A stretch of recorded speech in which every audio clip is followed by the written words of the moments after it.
Community ক্লিনিকগুলোকে নিয়ে আমি আজকেও একটা ওপেন করে আসলাম। এটা একটা অত্যন্ত ইম্পর্টেন্ট জিনিস। আমি কমিউনিটি ক্লিনিকে যত জোর দেওয়ার চেষ্টা করছি, কারণ আমরা যদি কমিউনিটি ক্লিনিককে স্বাবলম্বী করতে পারি তাহলে কিন্তু আস্তে আস্তে উপজেলা, ডিস্ট্রিক্ট সব জায়গায় আমরা অনেক সুন্দর করতে পারবো। আমি যদি চিকিৎসকদের বাসস্থানটা ঠিকমতো দিতে পারি, আমি যদি সিকিউরিটি দিতে পারি, আজকাল কিন্তু ম্যাক্সিমাম জায়গায় মেয়েরা কাজ করে, তাদের সিকিউরিটি একটা প্রসেস, তাদের বাড়িঘর ঠিক করে দিতে পারি, তাহলে আসবে, আমি তাদের আসতে বাধ্য করব। কিন্তু আমি যদি তাকে বাসস্থানটা ঠিক না দিতে পারি, আমি তো জোর করতে পারবো না। সে সব জায়গায় চিকিৎসক সংকট আছে। চিকিৎসক সংকট কাটানোর জন্য আমরা নতুন করে আরও কিছু চিকিৎসক নেওয়ার প্রক্রিয়া চলছে। আশা করি সেটা নিতে পারলে আমরা এটা সংকটটা কাটি।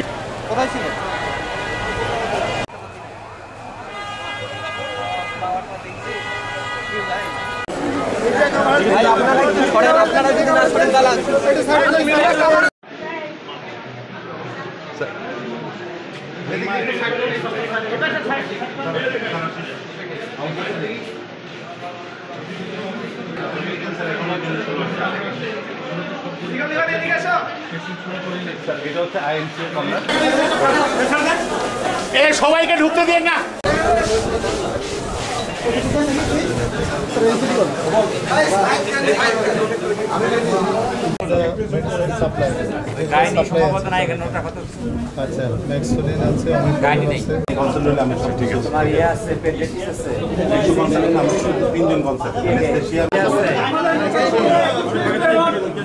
আসতে